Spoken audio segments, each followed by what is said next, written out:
Assalamualaikum warahmatullahi wabarakatuh. Selamat pagi yang terhormat Ibu Hana selaku dosen dan teman-teman 2A4 yang kami banggakan. Pada pagi yang indah ini, izinkan kami dari kelompok 3 untuk mempresentasikan materi yang telah kami buat dengan tema norma, arti, skor, tes, dan asesmen psikologi. Sebelum kami memaparkan materi kami, izinkan kami memperkenalkan anggota dari kelompok kami. Yang pertama ada saya sendiri, Farhan Saputra. Selanjutnya ada Salsa Ziba Putri, ada Haura Nurholiza, dan Farisila Mutiara Riz. Baiklah, selanjutnya kami akan memulai memaparkan materi yang telah kami buat. Apa yang dimaksud dengan norma dalam tes psikologi? Norma-norma pengukuran dalam psikologi adalah penyebaran skor-skor dari suatu kelompok yang digunakan sebagai tolak ukur untuk memberi makna pada skor yang dihasilkan oleh individu dalam suatu tes. Norma mengacu pada performa yang dilakukan oleh kelompok yang telah ditentukan pada jenis tes tertentu. Norma secara empiris ditetapkan dengan menentukan apa yang sesungguhnya dilakukan oleh orang-orang dalam kelompok yang mewakili itu. Skor mentah individu manapun selanjutnya diacu ke distribusi skor yang diperoleh lewat sampel terstandarisasi untuk menemukan di mana tempatnya dalam distribusi itu. Apa konsep dasar statistika? Statistika merupakan ilmu pengetahuan yang berhubungan dengan cara mengumpulkan, menabulasi, menggolong-golongkan, menganalisis, dan mencari keterangan yang berarti dari data yang berupa bilangan-bilangan atau angka, sehingga dapat ditarik suatu kesimpulan atau keputusan tertentu. Norma-norma. Jenis-jenis norma itu ada norma perkembangan, norma berdasarkan umur, atau norma berdasarkan umur ya.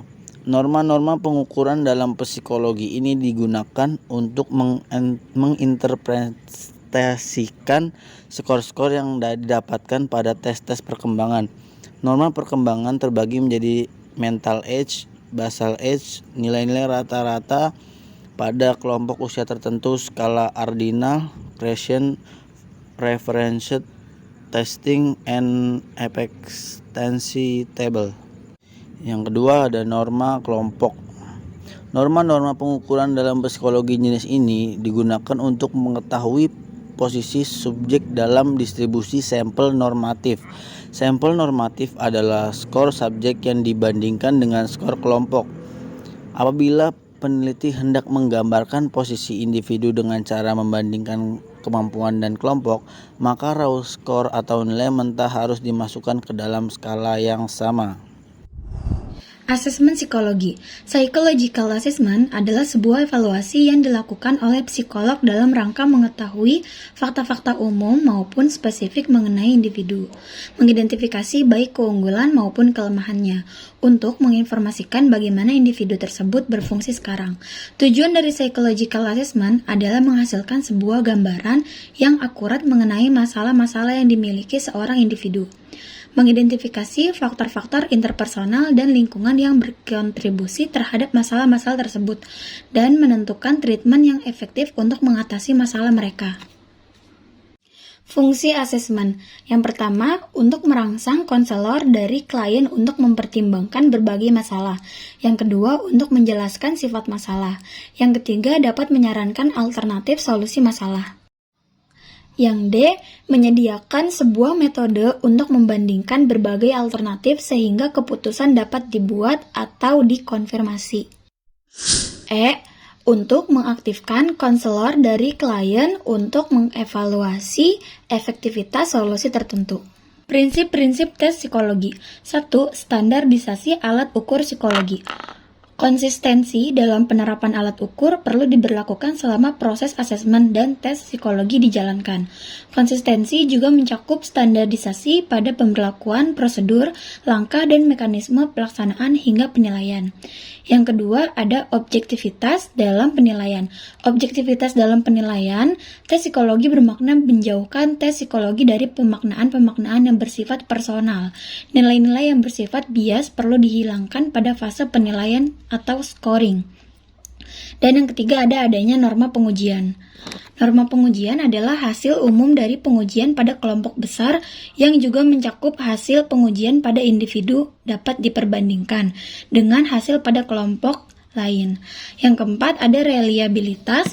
Reliabilitas bermakna keajigan. Alat ukur perlu menunjukkan performa yang konsisten setelah diberlakukan atau digunakan pada beberapa tes yang dilakukan menggunakan alat ukur yang sama. Yang kelima ada validitas.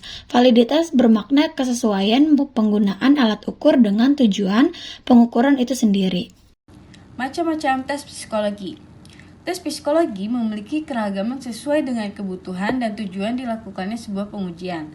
Satu alat ukur dengan tujuan yang spesifik hanya berlaku pada konteks tertentu. Fungsi-fungsi alat ukur yang berbeda menempatkan tes psikologi sebagai alat kerja yang harus digunakan secara ketat dan tepat. Tidak boleh sembarangan orang yang bisa melakukan tes psikologi, termasuk menginterpretasikan hasil yang diperoleh melalui tes psikologi. Macam-macam tes psikologi. Yang pertama adanya tes IQ. Tes IQ merupakan sebuah konstruksi yang digunakan untuk menggambarkan fungsi kognitif manusia. Yang kedua adanya tes kepribadian. Tes kepribadian pada ruang psikologi bertujuan untuk memperoleh gambaran tentang kepribadian atau yang biasa disebut dengan personality manusia. Gambaran tersebut dapat digunakan pada berbagai ruang seperti klinis, HRD, dan sosial. Beberapa tes kepribadian yang umum digunakan yaitu adanya tes menggambar orang atau biasa yang disebut dengan tes DAP. DAP dikembangkan oleh Florence Goodenough pada tahun 1926. Tes DAP merupakan salah satu tes kepribadian, namun juga dapat digunakan sebagai alat untuk mengungkap faktor psikologis anak. Yang kedua adanya tes Pauli. Tes Pauli dan Kraepelin digunakan untuk mengukur daya tahan seseorang. Selain itu, tes ini juga menggambarkan beberapa aspek seperti kemauan, emosi, penyelesaian diri, dan stabilitas individu.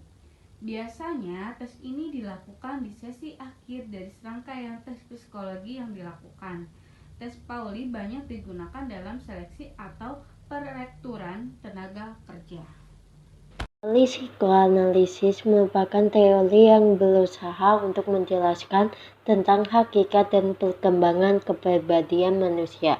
Pemahaman Freud tentang kepribadian manusia didasarkan pada pengalaman dengan pasiennya, analisis tentang mimpinya, dan bacaan yang luas tentang beragam literatur ilmu pengetahuan dan kemanusiaan. Sigmund Freud, psikoanalisis adalah cabang ilmu yang dikembangkan oleh Sigmund Freud dan para pengikutnya sebagai studi fungsi dan perilaku psikologis manusia. Pada mulanya, istilah psikoanalisis hanya dipergunakan dalam hubungan dengan Freud saja, sehingga psikoanalisis dan psikoanalisis Freud sama artinya bila beberapa pengikut Freud di kemudian hari menyimpang dari jalannya dan menempuh jalan sendiri-sendiri. Mereka juga meninggalkan istilah psikoanalisis dan memilih suatu nama baru untuk menunjukkan ajaran mereka. Contoh yang terkenal dari Carl Gustav Jung dan Alfred Adler yang menciptakan nama psikologi analitis yang artinya yang diambil dari bahasa Inggris yaitu analytical psychology, dan psikologi individual yang diambil dari bahasa Inggris individual psychology. Bagi ajaran masing-masing, psikoanalisis memiliki 3 penerapan.